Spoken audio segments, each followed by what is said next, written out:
Thanks ever so much, Jeanette, for inviting me to talk. And this won't be a very long talk. It'll be about 15 minutes or less. And this isn't. This is a personal experience connected with epilepsy. So it's not a near-death experience. It's a mystical or spiritual experience associated with epilepsy. And I suppose as a caveat, I should start by saying epilepsy isn't very nice, and if there are people in the room who have epilepsy or family members who have epilepsy, I'm not in any way endorsing epilepsy as something that's to be enjoyed.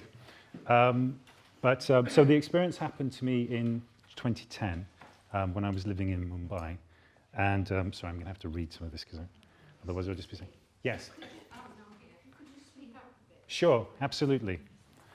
So I was living in Mumbai, and one evening I went swimming at a local pool, and everything turned sepia-coloured. And feeling strange, I climbed out of the pool and tried to explain to a friend what was happening. But I couldn't speak. I couldn't remember any words of the English language. And 2 days later, I woke up in a hospital after a series of grand mal shaking seizures, which carried on almost continuously for 2 days. And that was my first experience of epilepsy. And it was caused by what turned out to be a chondroblastoma of the left temporal lobe.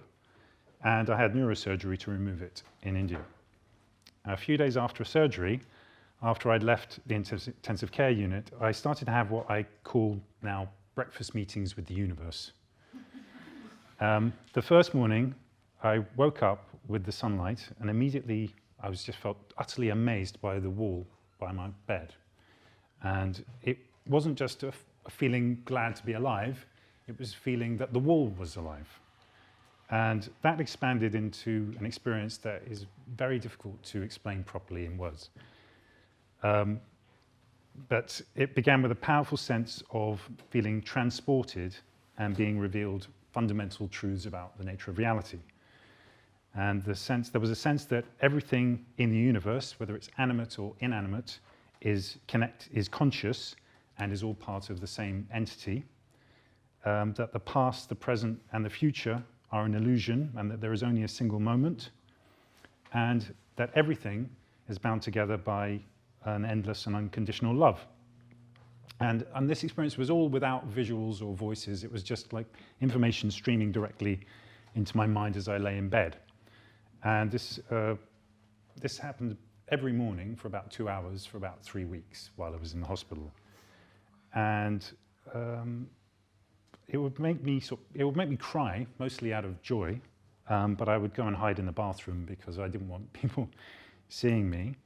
And then I'd feel very, very tired and pretty cranky, actually, for the rest of the day. And I remember, even as it was happening, feeling pretty stupefied by the information I was getting through this experience. You know, inanimate objects are conscious. Well, how can that be? How can time not be a linear, ongoing process? But somehow, I just knew these things. And more than the ideas, though, was this emotional element, these feelings of love, sympathy, and compassion without boundaries. And it was very, very moving, and it felt like a profound gift, really, in the depths of illness. And I'd say over the weeks, it gradually reduced in intensity. So it started off very powerfully and then reduced in intensity over weeks. And I asked the neurologist about it at the time, but he just looked a bit awkward and said something like, the left temporal lobe does funny things to people. People report strange experiences. I wouldn't worry about it. And I wasn't worried about it particularly, but I was just fascinated and curious. And I tried to tell people about it, and an atheist friend said, "Oh, you haven't gone all religious, have you?" and I suppose that became my question. Had I gone all religious? Before this experience, I wouldn't describe myself as a religious person. I would say I would have described myself as agnostic. I didn't have a religious background. I didn't grow up in a spiritual household. And although I've been living in India for 8 years, I was living in Mumbai, which is about as spiritual as a casino, and I've been working as a journalist. So I don't think at the time I'd had, whatever spiritual feelings I hadn't really articulated them very well. And now suddenly I was confronted with these things that I had to sort of process and give some sort of meaning to. And the question was, was this a revelation or was it an aberration? Was I just sick? And if you'd have asked me about what I thought about the experience in the first year or so after it happened, I think I probably would have told you without any kind of doubt that I was really getting genuine insights into the nature of reality. But as time has gone on, the intensity of that certainty of that knowledge has faded. And I've spent a lot of time trying to understand it and give it some meaning. I mostly kept all this to myself over that time and it's only recently I've been willing to talk about it because I know it sounds odd and people react in different ways. So last year I decided to take part in a study, partly conducted by the Faraday Institute here in Cambridge, which looks into this experience. It's called the Distinct Experiences in Temporal Lobe Epilepsy Project. And that gave me some context for it.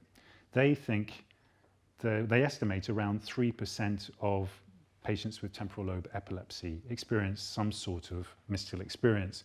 And often it takes the form of an aura. And in epilepsy, an aura is usually something that precedes a shaking seizure. And it could be anything like a strange smell, like a smell of burning, or it could be a sound, or just a feeling.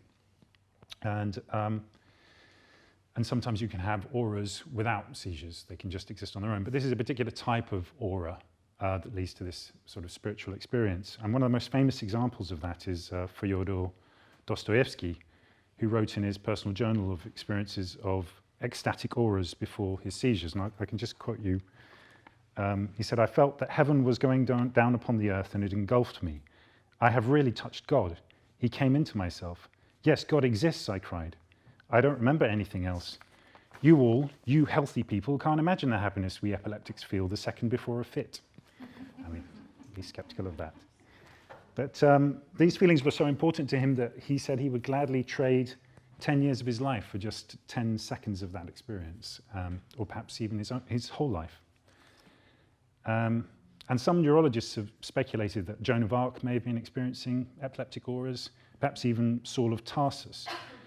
But although the experience has made me feel much more sympathetic to people with a religious faith, I don't think I've experienced a kind of Damascene conversion myself through this experience, because I felt like I needed to put aside these ideas about conscious matter and non-linear time. I've had to just sort of put them to one side, because although I felt like I knew these things in my bones at the time, that certainty has faded.